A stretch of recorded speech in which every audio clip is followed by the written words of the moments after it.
Hai semua, Assalamualaikum. Kali ini aku mau bikin kue kering nastar dan kali ini aku nyoba bikin versinya Nyonya Lim. Ternyata rasanya enak banget, ngeprul, manisnya pas, wangi butternya juga kerasa. Pokoknya suka banget sama hasilnya. Di sini aku juga akan kasih tips gimana cara bikin nastar awet berbulan-bulan tanpa bahan pengawet. Oke, kita langsung aja ke cara membuatnya.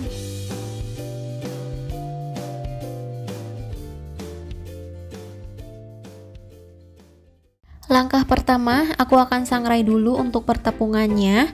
475 gram tepung terigu, pakai yang protein rendah ya, biar hasilnya lebih bagus. Aku pakai yang merek kunci biru. Lalu 25 gram tepung maizena. Nah, kedua tepung ini kita sangrai menggunakan api kecil aja sampai warnanya agak kecoklatan dan lebih ringan ya. Ini diaduk-aduk terus ya, jangan berhenti mengaduk biar nggak gosong. Nah, untuk waktunya kurang lebih sekitar 15-20 menitan. Nah, ini tipsnya ya supaya kue lebih enak dan dia bakal awet berbulan-bulan tanpa pengawet.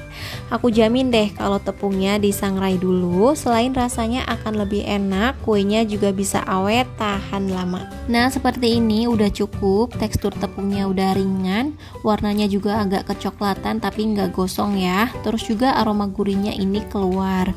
Oke, sekarang aku akan matikan api kompornya, tunggu benar-benar dingin baru bisa dipakai ya. Teman-teman bisa sangrai 1 hari sebelum bikin kue kering biar lebih cepat. Selanjutnya siapkan wadah, lalu masukkan 150 gram butter.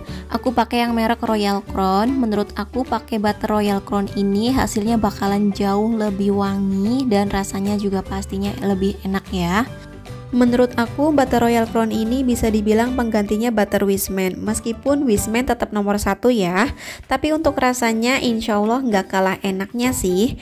Harganya pun jauh lebih ekonomis. Nah, ini aku mix pakai 150 gram butter margarin Royal Palmia. Lalu aku pakai 100 gram gula halus, disaring dulu ya karena kalau gula halus banyak yang bergerindil. Nah, ini di mixer sebentar aja pakai kecepatan paling rendah asal tercampur kurang lebih 1 menit ya.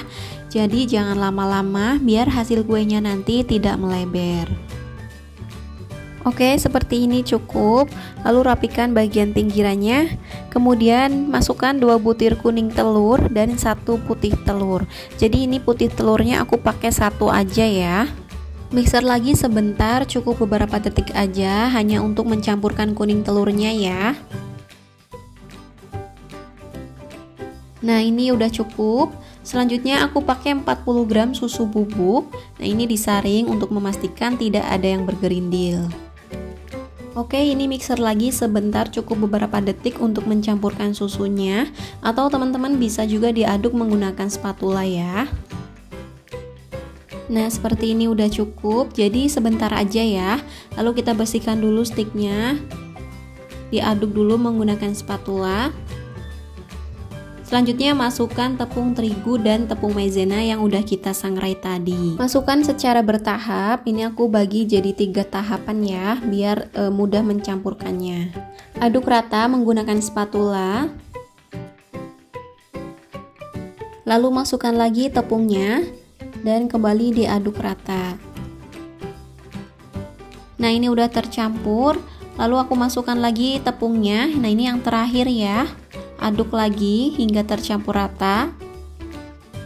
Nah, ini adonannya udah berat. Aku lanjut aduk menggunakan tangan hingga tercampur rata ya.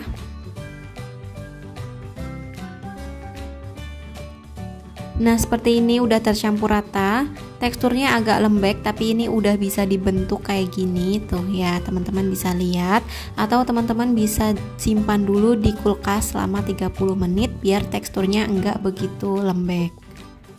Adonannya ini akan aku tutup pakai plastik biar suhunya tetap terjaga dan juga butternya enggak meleleh. Nah, ini adonannya udah siap buat kita bentuk. Untuk membentuknya di sini aku pakai sendok takar ukurannya 7,5 mili kayak gini. Kalau ditimbang beratnya ini sekitar 7-8 gram. Tapi menurut aku lebih cepet pakai sendok takar kayak gini ya. Langsung aja ini kita cetak adonannya. Untuk plastiknya jangan dibuka terlalu lebar ya, cukup sedikit aja supaya adonannya tidak kering. Ambil secukupnya adonan, masukkan ke dalam sendok takar, dipenuhin dan dipadatkan seperti ini ya. Nah, ini aku cetak setengahnya dulu. Untuk yang setengahnya aku akan tutup kembali dan disimpan di dalam kulkas. Di sini aku udah siapkan isian selai nanasnya, udah aku bulatkan seperti ini. Untuk beratnya satu butirnya itu sekitar 3 gram. Kita ambil satu adonan, bulatkan dan padatkan. Lalu beri lubang di bagian tengahnya pakai jari aja kayak gini. Dan isi dengan selai nanasnya. Kemudian ditutup rapat. Lalu bulatkan sampai mulus ya.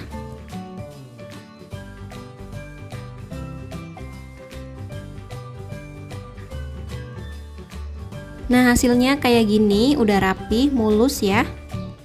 Ambil lagi satu adonan, bulatkan dan padatkan, lalu lubangi di bagian tengahnya kayak gini dan isi dengan selai nanas. Tutup rapat dan bulatkan hingga benar-benar rapat ya. Lalu kita bulatkan lagi seperti ini. Ini udah semua aku bentuk adonan yang udah aku cetak tadi. Jadi 3 loyang ini udah siap buat kita panggang. Sebelumnya udah aku panaskan oven dan ini udah panas. Aku pakai oven tangkring yang susun 3 kayak gini ya. Langsung aja kita masukkan nastarnya.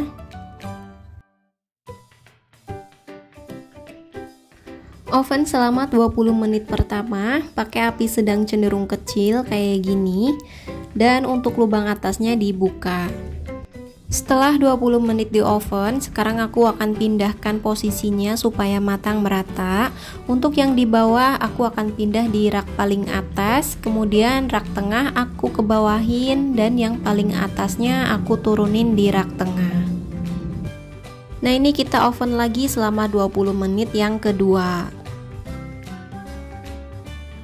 Nah, ini udah 20 menit lagi di oven. Kemudian kita tukar lagi posisinya seperti tadi ya. Yang bawah pindah ke atas, rak tengah dipindah ke bawah, dan rak atas dipindah ke rak tengah. Oven lagi selama 20 menit atau hingga matang. Setelah 20 menit di oven, ini nastarnya udah matang. Jadi total ngovennya selama kurang lebih 60 menit atau hingga matang ya, tergantung dengan ovennya masing-masing. Kita angkat semua nastarnya, tuh hasilnya bagus-bagus. Nah, untuk bahan olesannya di sini aku pakai 3 butir kuning telur, lalu dicampur dengan 1 sendok makan susu kental manis dan sedikit pewarna makanan warna kuning telur. Aduk hingga tercampur rata. Nah, kalau misalnya ini terlalu kental bisa dicampur dengan 1 sendok makan minyak goreng ya. Nah, sekarang nastarnya kita oles menggunakan kuning telur pakai kuas kecil seperti ini.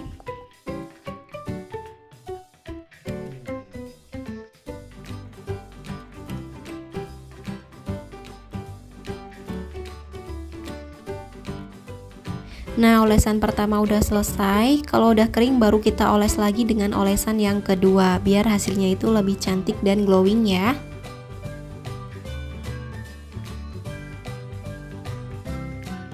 Nah, kalau udah selesai semuanya, kita oven lagi untuk mematangkan si kuning telurnya. Nah, ini kita oven lagi selama 10-15 menit. Bisa ditukar posisinya ya biar matangnya lebih merata. Nah, ini setelah 7 menit di oven, aku akan tukar dulu posisinya. Kalau udah, kita oven lagi selama 7-8 menit. Nah, setelah 8 menit di oven, ini nastarnya udah matang, hasilnya bagus-bagus banget, glowing-glowing. Angkat semuanya, lalu tiriskan. Nah, ini adonan yang di kulkas yang setengahnya tadi ya, udah aku cetak dan dibentuk nastar. Kita oven juga, untuk waktu dan caranya sama ya seperti tadi. Jadi tadi pas ngoven adonan yang pertama, aku sambil cetak adonan yang di kulkas, jadi nggak buang-buang waktu. Nah, ini nastarnya udah matang, udah aku tukar-tukar juga posisinya. Kita angkat dan dioles dengan kuning telur. Seperti tadi ya, dioles kuning telurnya 2 kali biar hasilnya lebih bagus dan lebih glowing. Nah, ini untuk nastar yang keduanya udah aku masukkan oven. Di oven kurang lebih selama 45 menit atau hingga matang. Dan jangan lupa setiap 20 menit dipindah-pindah posisinya ya, biar matang merata.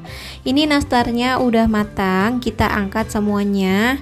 Nah, ini dia hasilnya, bener-bener bagus-bagus, cantik dan juga glowing banget. Nastarnya udah matang semuanya. Sekarang mau aku pindahkan ke cooling rack biar cepat dingin.